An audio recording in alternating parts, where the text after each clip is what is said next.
Good morning, welcome back to my channel শোভনা.বিপ্লব। সকলকে জানাই স্বাগত। আজকে সকাল 8টার সময় ব্লগটা স্টার্ট করলাম। ঘুম থেকে উঠে আশিপাশি কাজ সেরে সোজা চলে এসেছি কলপারে কাজ সেরে স্নান করে নেব। স্নান করে আমরা সবাই মিলে খাওয়া দাওয়া করে নিয়েছিলাম। মিষ্টিকে খাইয়ে দাইয়ে ঘুম পাড়িয়ে আমরা দুজন গুছিয়ে কিন্তু কোথাও একটা যাচ্ছি। কোথাও যাচ্ছি তোমরা পুরো ফার্স্ট টু লাস্ট এন্ড অব্দি দেখতে থাকো, তাহলে তোমরা জানতে পারবে।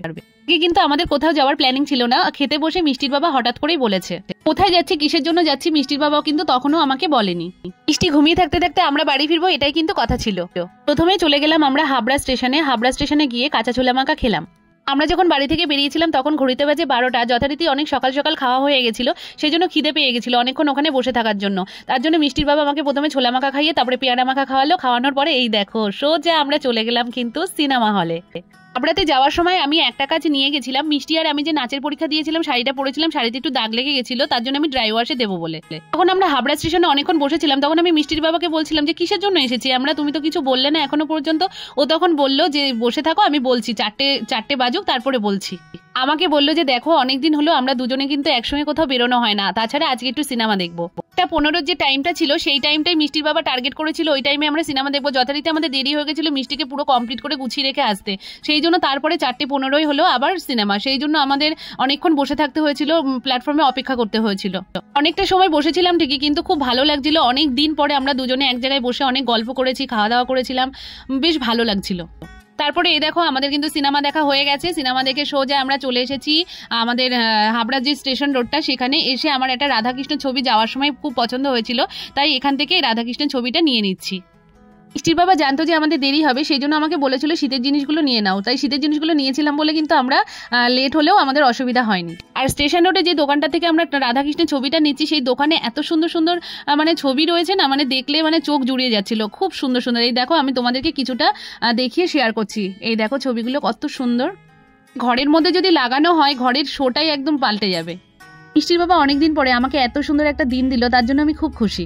আজকে যে সিনেমাটা দেখেছি সিনেমাটাও কিন্তু খুবই সুন্দর। সিনেমাটার নাম হচ্ছে বহুরূপী, তোমরাও পারলে দেখে এসো, খুব ভালো হয়েছে। এই যে রাধাকৃষ্ণ ছবিটা কিনেছি, এই রাধাকৃষ্ণ ছবিটা কিন্তু আমার কেনার কথা ছিল। যথারীতি মিষ্টির বাবা বললো তোমার কিনতে হবে না, আমি তোমাকে এটা উপহার দিলাম। তারপরে হাবড়া থেকে সোজা চলে এসেছি আমাদের গোপালপুর মোড়। ওখানে নেমে আমার শাশুড়ি মা একটা আলনা নেবে, সেই জন্য আমাকে চুজ করার জন্য নিয়ে আসলো। বললো বৌমা দেখে দাও যে কোন আলনাটা নেব, সেটা মানে পছন্দ করার জন্য। যাই হোক আমি পছন্দ করে দিলাম। এই আলনাটাই আমার বেশি ভালো লেগেছে, আরগুলো তেমন একটা ভালো লাগছে না, কালারগুলো কেমন একটা যেন। যাই হোক ওনারও ভালো লেগেছে, আমার পছন্দটা পছন্দ হয়েছে।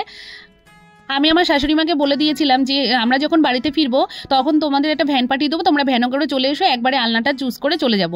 আর এদিকে মিষ্টিকে রেখে গেছিলাম, যথারীতি মিষ্টিকে গুছিয়ে নিয়ে এসেছিল। আর মিষ্টি কি করেছে, ভ্যানে থেকে নেমে সোজা ঢুকে গেছে ওই দেখো মাংসের দোকানে। ও মাংস খাবে সকাল থেকে করছে, তার জন্য ওর জন্য মাংস কেনা হচ্ছে। ওর জন্য না, আমাদের সবারই জন্য। মিষ্টির বাবা বললো যে যথারীতি একটু দেরি হবে, তুমি আর মা চলে যাও ভ্যানে করে, আমি পরে আসছি। তারপরে আমরা বাড়িতে চলে এসেছিলাম। আসার পরে তার পরপরই মিষ্টির বাবা চলে এসেছিল। আর এই দেখো রাধাকৃষ্ণের ছবিটা কেমন হয়েছে অবশ্যই করে কিন্তু কমেন্ট বক্সে কমেন্ট করে জানাবে।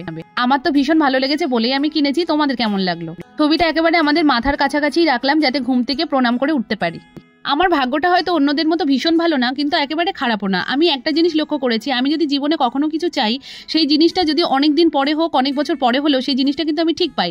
অনেকদিন ধরে ইচ্ছে ছিল একটা রাধাকৃষ্ণের ছবি কিনবো, যথারীতি কিন্তু আজকে কিনেই নিয়ে আসলাম। হয়তো অনেকদিন পরে পূর্ণ হলো, কিন্তু ইচ্ছেটা তো পূর্ণ হলো, তাই না বলো বন্ধুরা? এদিকে দেখো ড্রেস চেঞ্জ করে দুজনেই আমরা ঢুকে গেছি রান্নাঘরে। মিষ্টির বাবা আমাকে হেল্প করে দিচ্ছে আর আমি এদিকে রান্না করব। আজকে আমাদের পরিবারে যারা প্রথম, তাদের যদি আমাদের ভিডিও ভালো লাগে তাহলে অবশ্যই করে আমাদের চ্যানেলটি সাবস্ক্রাইব করে দিও, আর পাশে থাকা বেল আইকনটি টিপে কিন্তু নোটিফিকেশন অল করে দিও, তাহলে প্রত্যেকটি ভিডিও কিন্তু সবার আগে তোমাদের কাছে পৌঁছে যাবে। আর বেশি বেশি করে লাইক শেয়ার কমেন্ট করতে কিন্তু ভুলো না। দেখো বন্ধুরা মাংসটা প্রায় রান্না হয়ে এসেছে। মিষ্টি আজকে বিকেলে যথারীতি কিছুই খাইনি, ওই জন্য ওর প্রচন্ড খিদে পেয়েছে। আর আমাদেরও দুজনের কিন্তু খিদে পেয়েছে, কারণ আমরা সকালে সেই খেয়ে গেছিলাম, দুপুরবেলা কিন্তু কিছুই খাইনি, আমরা জাস্ট ওই টুকিটাকি কিছু খেয়েছিলাম। ওই জন্য সবাই মিলেই একসঙ্গে বসে খাবো। এ দেখো বন্ধুরা রান্না হয়ে গেছে। ঠান্ডার সময় গরম গরম ভাত আর গরম গরম মাংসের ঝোল দিয়ে খেতে কেমন ভালো লাগে বলো তো বন্ধুরা? এদিকে দেখো মিষ্টি রাগ করে বসে আছে, ওকে ফোন দিতে হবে তারপরেও খাবে। আজকে ব্লগটা তোমাদের কেমন লাগলো অবশ্যই করে কিন্তু কমেন্ট বক্সে কমেন্ট করে জানিও। বেশি বেশি করে শেয়ার করো, লাইক করো। Good night, by.